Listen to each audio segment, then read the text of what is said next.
radio kitchen table. I'm your host, Larry Marble. Thanks so much for having a big old heaping helping of Ag Lunch today. Let's start it out with the ag weather for quite a few of our Down on the Farm affiliate stations today. We'll begin up in Abilene, where we have the country giant KLGD. They'll have a sunny sky, 96 the high, 71 the low. Drop down to San Angelo, they're sunny, 96 and 71. Of course, San Angelo, two stations, 95.5 and 106.5, KMLS and KPEP. Head over to Sonora, they're sunny, 95 and 69. Of course, Sonora is KHOS FM, 92.1, your country station. Head over to Kerrville, where we have 92.3 The Ranch. They're 95 and 69. Heading down to Jourdanton, where we've got KSAQ, they're 95 and 69. Over in Giddings, where we have KGID 176. And Corpus Christi, where we have 97.5 Real Country KFTX. They'll be 176. McCoys.com. McCoy's Building Supply. Still family-owned, strong, growing, and relevant for our ag community. With their own cattle ranches in West Texas, they understand the rural ag economy. Farm and ranch equipment from working chutes and sorting pens to cattle panels and gates, T-post fencing and barbed wire. Shop online and find the store near you at McCoys.com. Neighbor, let's take a look at corn, beans, wheat, and cotton, beginning with a sharply higher corn price overnight, with most of the contracts registering a gap on the daily charts amid the buying enthusiasm. Lower than expected crop condition ratings, troublesome forecast for the western corn belt, and still a sizable short position held by managed funds are all supporting. As we look toward beans, strong trade from the soy complex overnight, with soybean futures up double digits and soy meal over 1% higher, while bean oil posted a small loss. As we look toward wheat, farmer wheat prices overnight following the strength posted in corn and beans, as wheat attempts to stabilize from Monday's poor performance. Monday's sell-off felt technical in nature following a 2-week run-up. As we look toward cotton, neighbor, we see that cotton is up this morning about 28 points. I would assume that folks are worried a little bit about that southeast coastal crop that might be affected by hurricane moisture between the two hurricanes. We'll take a commercial break and we'll come back on the other side with news on live cattle, feeder cattle, and lean hogs. I'm Larry Marble from Down on the Farm, and we're with Levi Anderson. Levi, the Stay Tough product is a great seller at D&D, and you've got some high fence specials, don't you? Absolutely, Larry. We have 2096 deer wire that we're running on special for $349 this spring, while supplies last. Tell everyone how to get a hold of you for this particular product at D&D. You can reach one of our friendly staff here at the store, 830-379-7340. We appreciate you. Thank you. Thank you, kind sir. Neighbor, as we look toward the meats, we see that following sharp losses in feeder cattle trade and significant pressure in early 2021 contract months based of increased placement levels during July, trade today is expected to remain mixed. A combination of follow-through selling likely be quickly met by buyers stepping back into the complex following the recent retraction. With prices quickly taking out the market top over last week, the potential to establish a well-defined sideways market trend near that 103 to 110 per hundredweight through the upcoming fall months may draw moderate trade activity. Feeder cattle contracts continue under pressure as expectations that increased placements will continue through the rest of the year, given drought issues and seasonal trends could have established a market high within the last 2 weeks. I believe we did sell some cattle late Monday here in Texas at 105 per hundredweight. That's generally 1 per hundredweight lower than last week. But given the seasonal trend for cash cattle and beef values to top out near Labor Day, it could be hard to sustain significant short-term support. Neighbor, I'm here in Sheep and Goats in the alleyway down at Producers and Cargyle, San Angelo. I've got Benny Cox on the line this morning. That's Benny Cox from Producers in Cargyle. Benny, are we going to have a 2-day sale or no? No, we got back down 5,200. That's just a pretty good day for us. Yeah. We'll catch another, 1,000 or better, I'm guessing. So we'll sell up there in that 6,000 plus range. And it's it's time for, it's kind of time. I kind of figured they was going to start to run low some of these old big deals, and that's kind of what happened.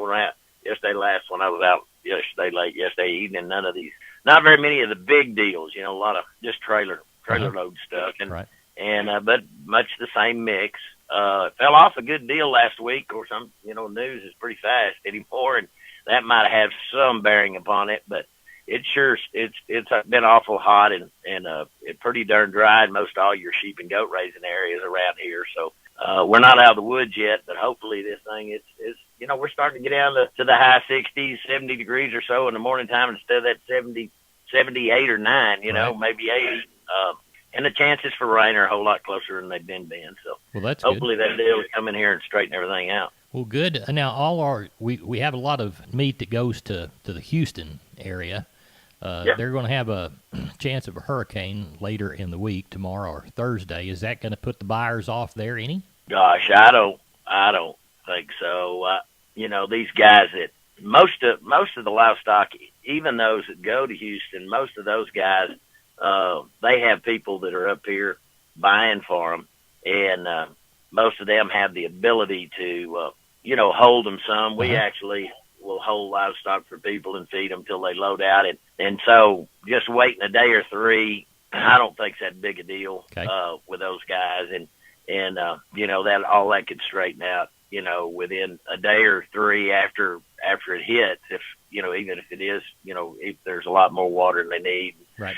Kind of floods things out. So I don't think there'll be any big issue with that deal. All right. How about cattle on Thursday? We've got another two consignments. We had to give any cows last week. We've got one deal, 150 Angus cows. They're always bred to Angus. We're going to pregnancy test those today. Then we've got another group of 50 coming 2-year-olds. Most of those are blacks. They're coming from out west. They're bred to low birth weight Angus bulls. So that's 2 deals I know of that'll be up there in that 200 head range of just stock cows. And we do have a cow sale slated for the 10th of September, and I'm already getting some consignments on that. It's certainly not too early to call if you've got some replacement quality heifers, bred heifers, pairs, cows, whatever.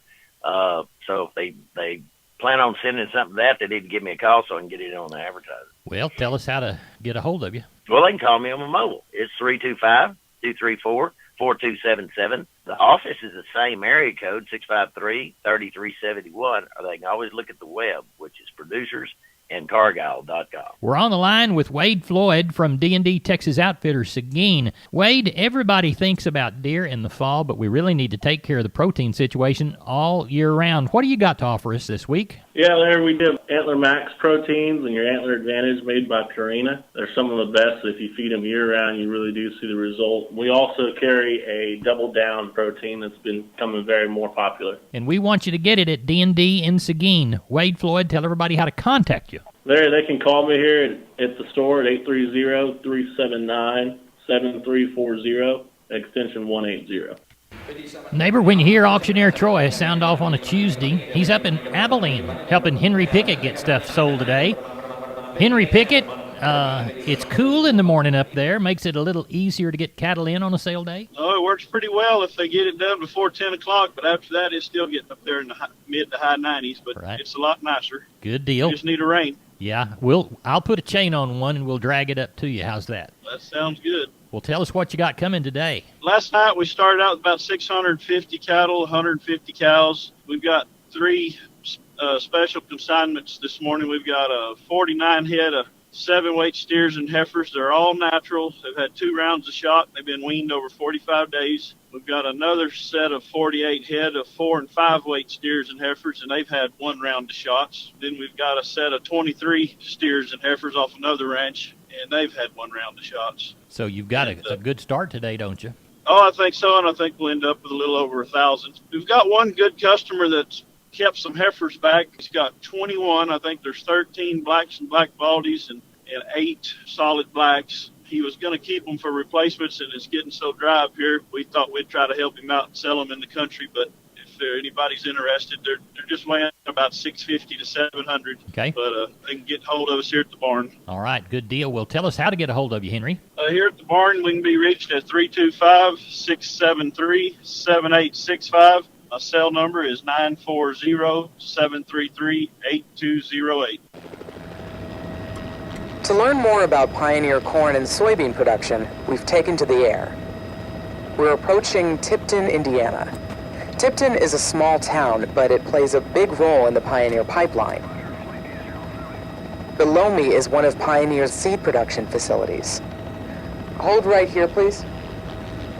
I'm looking down at 1, 2, 3, looks like a dozen large structures, each with a specific role to turn seed corn into corn seed.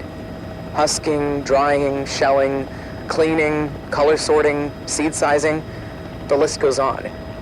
From up here, it's an impressive operation, all designed to make sure each seed in a Pioneer bag is the highest quality. The seed production plant in Tipton. Another place that makes Pioneer, Pioneer. You'll hear more from me later. For now, let your local Pioneer sales representative hear from you. Neighbor Hop sings, ringing that bell, serving lunch, big old heaping helping of chicken fried steak, jalapeno gravy, Nanny's yeast rolls, a cold cucumber salad, some mashed potatoes, and iced tea, coffee, and a soda water, whichever you prefer. We just prefer that you scoot over and let Kim Hagan eat with us today. That's Kim Hagan from Hallettsville Livestock. They're selling right now, but it won't take long, Kim, to eat. But first, tell us how the sale went last week. Oh, the market was really good. We ended up with 1932 last week, and better quality in classes of kids were the heavyweights $2 to $3 higher, and some of the lightweights were $5 to $10 to $12 higher than they were the week before. Demand's really good on the kids, on the good kids right now. Packer cows and bulls, they were about $2 cheaper than they were the week before. Had a little over 200 head on hand last week. On top end cows, 50 to 65. Good heavyweight bulls, 85 to 90. Our number one steer kids under 200 pounds, 170 to 220. Heifers, 155 to 210. 2 to 3 weight steers, 160 to $2. Heifers, 140 to 176. 3 to 4 weight steers, 148 to 198. Heifers, 132 to 173. 4 to 5 weight steers, 140 to 195. Heifers, 128 to 158. 5 to 6 weight steers, 130 to 165. Heifers, 122 to 150. 6 to 7 weight steers, 122 to 145. Heifers, 115 to 135. 7 to 8 weight steers, 110 to 135. And the heifers, 110 to 128. That's kind of how it went. Like I said, the market was really good. Ended up with a pretty good run last week, and I think we'll have a better one this week. Good. What you got under the barn? I'm thinking we'll probably have 2,600 tomorrow, so maybe a few more. So good. Lots of good kids on hand for tomorrow. I mean, we got several straight loads of kids that come in. I mean, we got a lot of good Charolais and black crosses. So, and got a good many black Brangus heifers that are really, the right kind to keep, and 2 different sets of little black molly face heifers that are really nice. And we'll have all them tomorrow. Come see it. Tell everybody how to get a hold of you. Hey, just try me on my mobile, 361-293-4720, and try Mike on his mobile. 361-293-4949. Be help with anything, you just got to give us a call. And I just want to let everybody know next week we got a couple little sellouts on some young cows. So we got about 30 Brangus cows from one guy and about 25 or 30 crossbreed cows. So that'll be next week, next Tuesday. All right. So we'll talk about them next week. We appreciate it. We'll talk to you then. That'd be good. We're visiting with Scott Stanislav, technical agronomist for DeKalb, Asgrow, and Delta Pine. And Scott, you and I have been talking about crop conditions and issues here in South Texas all season long, and there definitely has not been a lack of things to talk about this year. No, there has not. It's been a busy year, and we've had some weather events that have hurt some things. We've had some really good crops in some areas. It's been all over the board. Well, Scott, this is our last update, so remind growers where they can go to find more information on DeKalb, Asgrow, and Delta Pine. Absolutely. Well, I'd point a grower to www.DeKalb-AsgrowDeltaPine.com. There they can find product information, yield information as well as going to YouTube and looking at DeKalb, Asgrow, Delta Pine, East Texas, and Oklahoma. That's our YouTube channel, and hopefully we'll be posting some updates there. And I really just want to thank everybody for their support of the DeKalb, Asgrow, and Delta Pine brands. Scott Stanislav, technical agronomist for DeKalb, Asgrow, and Delta Pine here in South Texas. Neighbor, now it's time for today's edition of Focus on Ag from the Texas Farm Bureau Radio News Desk. Texas sheep producers are now eligible for more coronavirus aid. I'm Kerry Martin with Focus on Agriculture on the Texas Farm Bureau Radio Network. Texas sheep producers are now eligible for additional support through the Coronavirus Food Assistance Program. Now, sheep greater than 2 years of age have been added to the program. Originally, it only covered lambs and yearlings. Texas Congressman Mike Conaway, the ranking member of the House Agriculture Committee, says this is a big development for Texas sheep growers. Previously, only lambs and sheep under 2-year-olds, yearlings, were eligible for the program, and this will make older sheep eligible as well. So this will be, depending on obviously how it's implemented, will be a shot in the arm for the sheep and goat industry in Texas, and is a welcomed addition to the program. American Sheep Industry Association President Benny Cox of Texas says that up to 2 million head of running age ewes will now be eligible, and he encourages sheep producers to check with their FSA office to update their CFAP applications. The additional coverage is being offered at $24 per head on sales from January through April 15th and $7 per head on inventory of ewes. Today, to show you something else about Pioneer's corn and soybean product development, I'm in Johnston, Iowa. I'm walking into a large, nondescript building, but what's inside is definitely worth describing. This is the insectary. That humming is from an environmental growth chamber. Behind this last set of doors are, you guessed it, insects. Lots of them. Okay, here we go. These insects, along with research data, help Pioneer breeders design corn and soybean products to better withstand insect pressure. This knowledge goes back decades and is constantly expanding for the future. The insectary, another place that makes Pioneer Pioneer. You'll hear more from me later. For now, let your local Pioneer sales representative hear from you. Input from cattle producers has been critical to meeting the goals of the U.S. Roundtable for Sustainable Beef.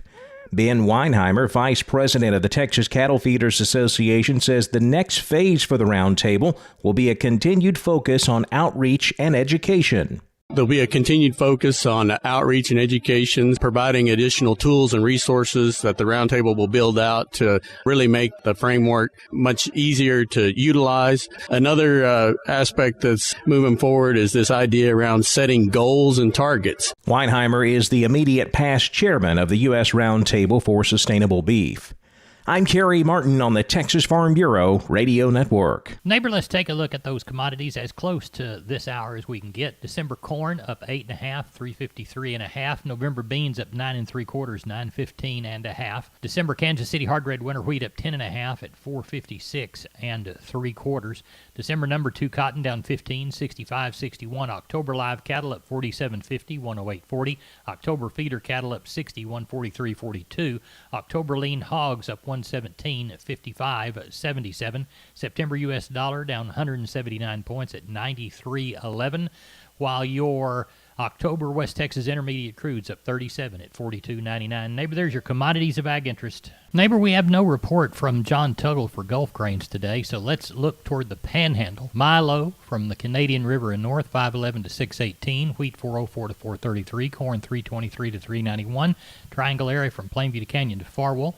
Milo 511 to 573, wheat 396 to 424, corn 329 to 346. South of the line from Plainview to Muleshoe, Milo 511 to 573, wheat 387 to 399, corn 336 to 366. In Texas South Plains, elevators offering farmers these prices on number 2 sorghum, 363 to 654 by the hundredweight. Yellow corn 723 to 741 by the hundredweight. Neighbor, let's check Texas cotton right quick. Looks like we managed to move 3,045 bale of East Texas, 1,467 bale of West Texas. Prices range from $59.66 to $62.16. Neighbor, looks to me like that's all the time we've got for this edition of Down on the Farm. I'm your host, Larry Marble. Thanks for coming down the lane and having a big old heaping helping of ag information with us. We'll see you back here, same farm time, same farm channel tomorrow.